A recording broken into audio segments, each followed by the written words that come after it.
kesempatan pada Bapak Ketua Panitia dalam hal ini di Romangku Mawar untuk memberikan laporannya mengenai apa saja jenis sampel dikerjakan. Ini memang memakan waktu cukup lama memang dengan berbagai proses, tapi mudah-mudahan bisa dipaparkan dengan singkat dalam summary yang kebetulan sudah disiapkan slide-nya untuk memudahkan kita semua memahami mengenai apa yang sudah dilaksanakan oleh panitia. Begitu waktu yang silakan Jilawaktu.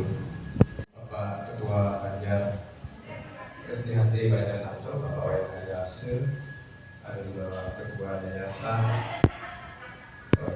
Pak Kadet Karya, para Ketua TPEC, Bapak Ibu sekalian pengulisir dan para peserta rapat yang sangat saya hormati. Pertama saya ucapkan terima kasih atas kehadiran Bapak Ibu berkenan untuk mendengarkan laporan pertanggungjawaban kami dari panitia. Mungkin kenapa kami duluan, kenapa dari panitia duluan menyampaikan RPJ dan para anggota untuk mempersingkat waktu dan juga nanti supaya fokus pada apa yang kami dapat masukan atau arahan lebih lanjut dari para pemikir semua. Bapak Ibu yang saya hormati, ada 4 hal yang ingin kami sampaikan terkait dengan pertanggungjawaban ini. Pertama tentang waktu itu, kenapa kita memberi bintang ini sampai ke belakang. Kemudian apa yang tahapan-tahapan yang kami lakukan, berapa biaya dan apa lagi ke depan yang perlu kita sikapi bersama. Artinya ini sudah di luar jangkauan panitia, tetapi sudah tanggung jawab kita bersama. Banjar, yayasan kita semua.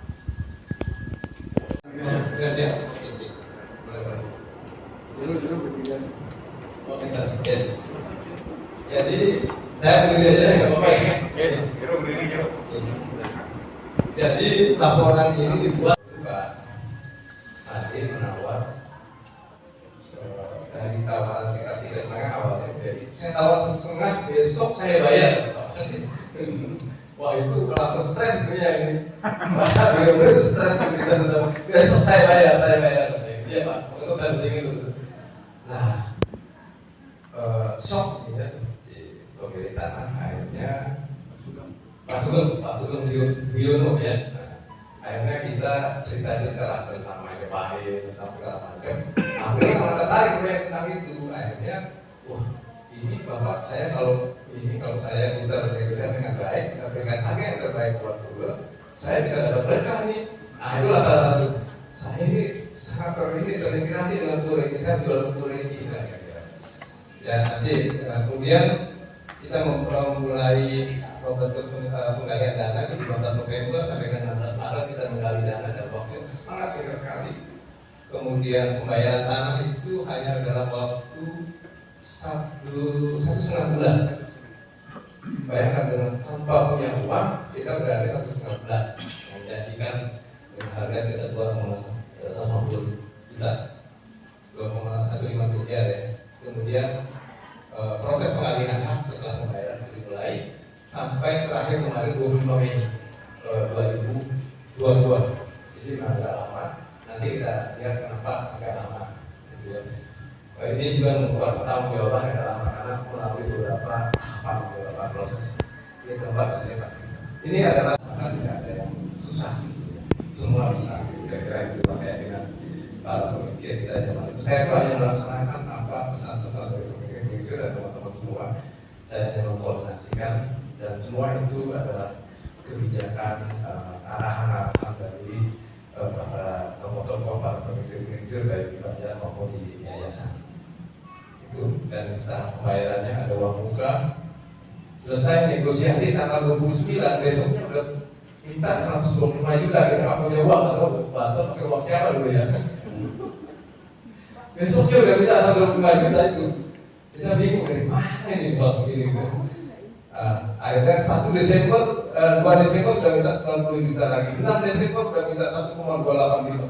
Itu Nah, saya juga berpikir gimana caranya, tapi entah bagaimana, setiap tahapan terkumpul uang itu.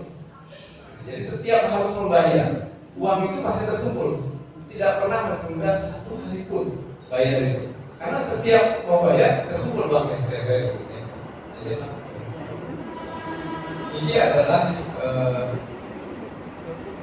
strategi penggalian dana.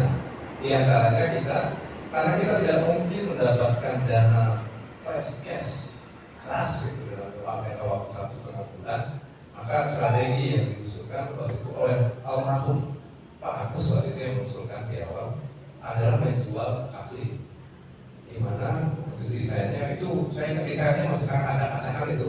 Pokoknya konsepnya adalah bagaimana ada 4 kafling di depan yang bisa dijual kepada umat Hindu di Tangsel yang membelinya. Kemudian nanti dengan harga yang lebih tinggi dari harga perolehan yayasan.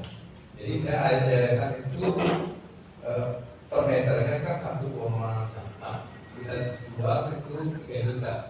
Jadi selisihnya itu kalau samplingnya 100 meter persegi, maka selisihnya sekitar 120 juta untuk menjual selain kepada yayasan misalnya atau kepada umat di Tangsel juga gitu.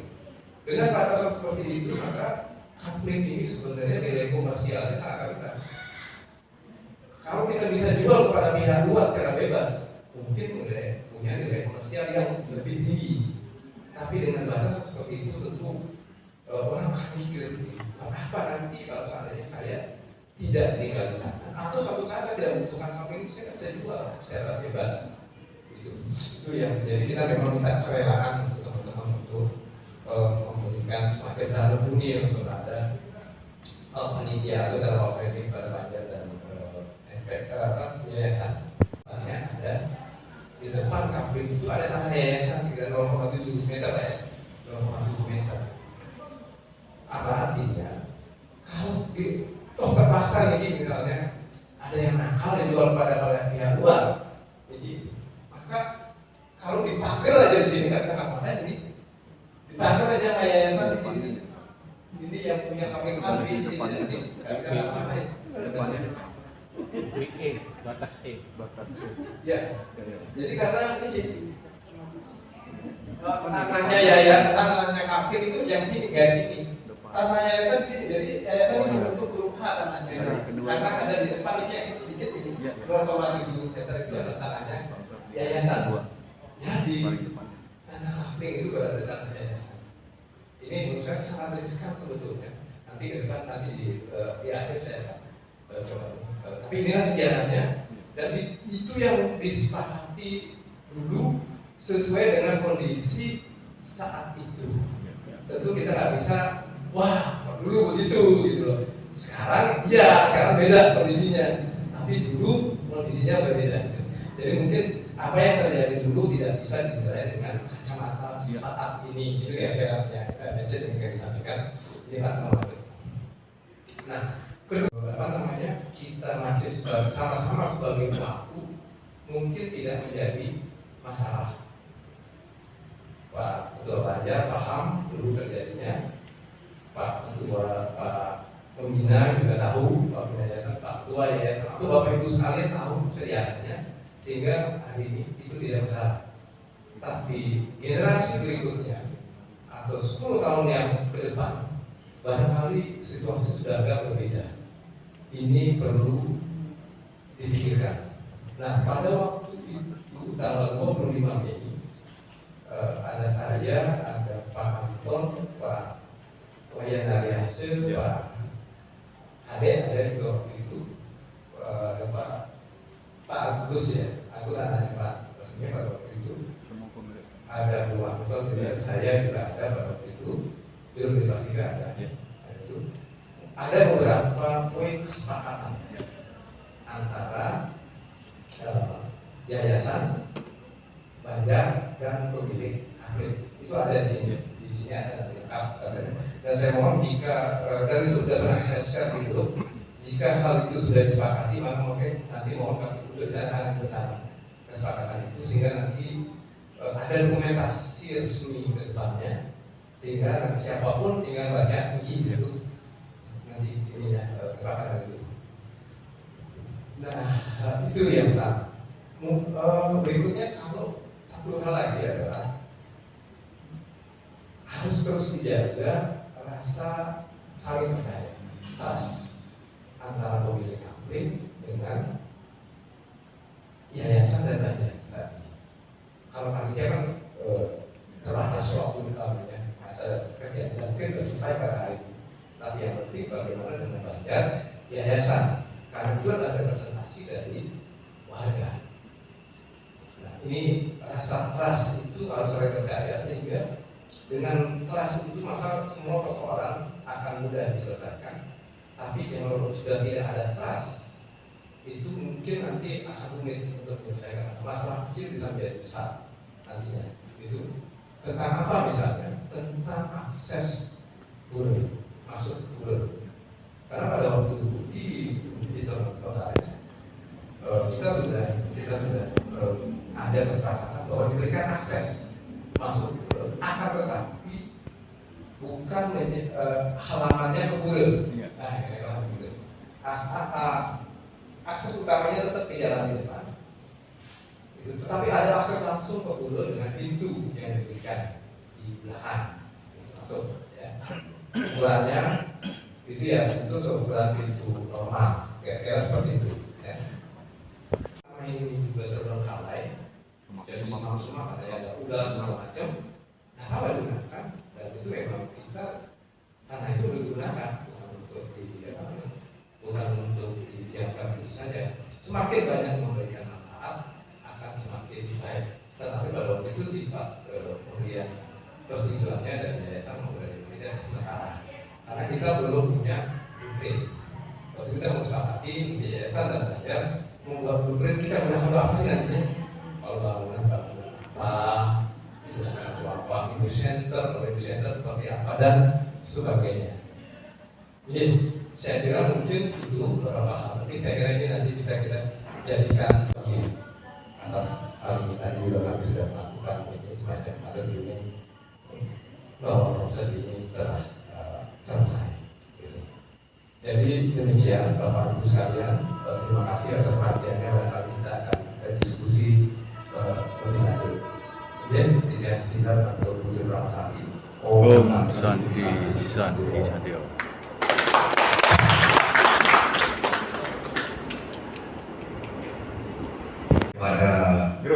Ada tanda tangan? Oh, belum. Tanda tangan dulu. Kalau sudah ini kok, kalau sudah diterima nanti kita buatkan. Mantap sekali. Tepuk tangan ini bagus sekali. Jadi pilek.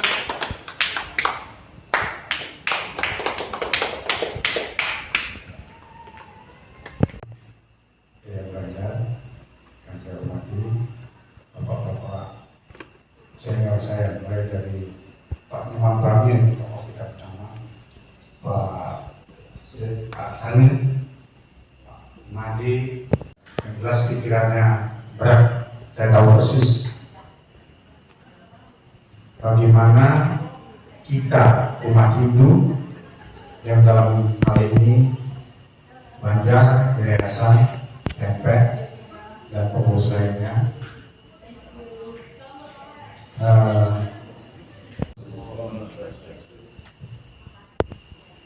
jadi mengenai masalah pertanggungjawaban, jadi dia sudah sempat juga berkomunikasi dengan ilmu keluarga, kemudian laporannya sudah selesai, kemudian kapan kita adakan ilmu keluarga. Terima kasih kepada jalan itu nanti ke depan oleh masyarakat yang di depan. Nah, tadi sudah disampaikan oleh Pak Andong dan Pak Bayan dan Pak Baru dan Jurnalis, dan yang bawa juga Panten kalau dulu nggak perlu mundur. Kemarin kita dapat jadi lain dari kesalahan lain, pokok disosialisasikan oleh Kabupaten Tempek ke masyarakatnya. Ini yang sangat riskan ini, karena supaya jangan nanti orang ke belakang jadinya antara masyarakat dengan pihak apa jadi berdatu gitu. Administrasinya juga menyusul jadi ini apakah makin dibubarkan penelitiannya pulang ke agenda